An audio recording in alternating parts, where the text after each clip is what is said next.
শেখ হাসিনা যতদিন আছে এই দেশে পরিবর্তন হবে না। তো যাই হোক, এই পরিবর্তনটা আমি মনে করি যে আল্লাহর একটা রহমত। শেখ হাসিনা যতদিন আছে শেখের বেটি ক্ষমতায় থাকবি। বছরের এই অব্যবস্থাপনা, এই দুর্বৃত্তায়িত রাজনীতির পার্ট ছিলেন।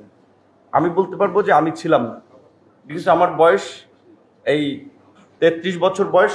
আমি রাজনীতি করি না। আমি যখন থেকে রাজনীতি করেছি ওই এক্সিস্টিং রাজনীতির বিপরীত রাজনীতি করেছি। সুতরাং আমি কিন্তু পার্ট ছিলাম না। কাজে আমি বলতে পারবো যে আপনাদের পুরানো ব্যবস্থা ফেল করেছে, যেই কারণে আমরা একটা নতুন ব্যবস্থা চাই। এখন আপনারা যারা সিনিয়র রাজনীতিবিদ কিংবা পুরানো পলিটিশিয়ান, তারা যদি আমাদের নতুন আলোচনাকেও এগিয়ে নিতে না চান, পুরানো সিস্টেমের মধ্যেই থাকতে চান, তাহলে সেটা দুঃখজনক, সেটা অনাকাঙ্ক্ষিত। আজকে আপনারা জুলাই নিয়ে আলোচনা করছেন, জুলাইয়ের শহীদদেরকে সবাই শ্রদ্ধা জানাচ্ছেন, দোয়া করছেন, কিন্তু এই জুলাইটাও কিন্তু এত সহজ ছিল না। পরিষ্কারভাবে জুলাইয়ের শুরুর দিকে কয়টা দল এই জুলাইয়ের পক্ষে ছিল, কয়টা দল স্টেটমেন্ট দিয়েছে, কয়টা দল কবে থেকে আন্দোলনে সর্বাত্মকভাবে যুক্ত হয়েছে আপনারা দেখেন। এই হিসেবগুলো কিন্তু আপনাদেরকে মেলাতে হবে। তাহলে আমি বলছি যে শেষ পর্যন্ত এটা পরিস্থিতিতে আসলে সবাই বলবেন যে প্রকৃতির কারণে বা প্রাকৃতিক কারণে বাধ্য হয়েছে কিংবা অংশগ্রহণ করেছে। উইলিংলি অনেককে বলেও আন্দোলন সংগ্রামে ঐক্যবদ্ধ করতে পারি নাই, যেই কারণে একটা পর্যায়ে আন্দোলন হয়েছে যুগপৎ আন্দোলন, একসাথে সম্ভব না, ব্যানারে মঞ্চে অনেক ধরনের ঝামেলা। তো যাই হোক, এই পরিবর্তনটা আমি মনে করি যে আল্লাহর একটা রহমত। আদরই সেটা খুব বেশি সহজে সম্ভব ছিল, আমরা ধরে নিয়েছিলাম। আপনারাও তো অনেকে বলতেন যে শেখ হাসিনা যতদিন আছে এই দেশে পরিবর্তন হবে না, শেখ হাসিনা যতদিন আছে শেখের বেটি ক্ষমতায় থাকবি। এটি কিন্তু অনেকে ধরেই নিয়েছে। অনেক বাঘা বাঘা রাজনৈতিক নেতৃবৃন্দ রাজনীতি ছেড়ে দিয়েছেন, দেশের বাইরে পরিবার পরিজন নিয়ে চলে গিয়েছেন। এখন দেশে আইসা তো তাদের টাকা পয়সা ধরেন আগে যা লুকাই রাখছে সেগুলো আপনার সামনে আনছে।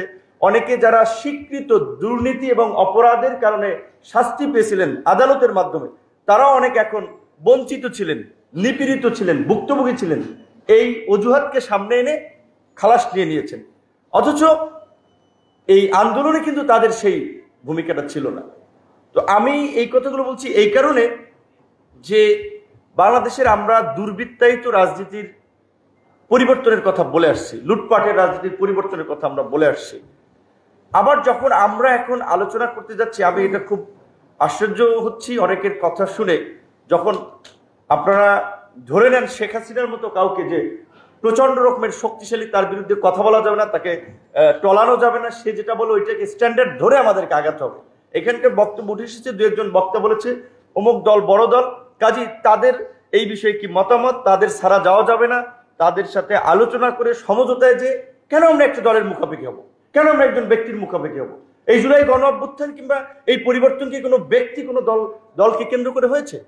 তো কেন আমরা পরিবর্তন, আজকে এই আন্দোলনের যে পরিষ্কার ঘোষণাপত্র ছিল রাষ্ট্র কাঠামোর পরিবর্তন, শাসনতান্ত্রিক ব্যবস্থার পরিবর্তন, যেই ব্যবস্থার মধ্যে দিয়ে পুলিশ জনগণের বিরুদ্ধে গিয়ে একটা গণ বিরোধী বাহিনীতে পরিণত হবে না, আদালত সরকারের কিংবা রাজনীতিবিদদের কিংবা কারো প্রভাবিত হবে না, একটা স্বাধীন গণমাধ্যম থাকবে, নাগরিকদের মর্যাদা এবং নাগরিকদের অধিকার থাকবে, প্রত্যেক নাগরিক আইনের দৃষ্টিতে যে সমান এবং তাদের যে অধিকারের সমতা সেটি নিশ্চিত করা হবে।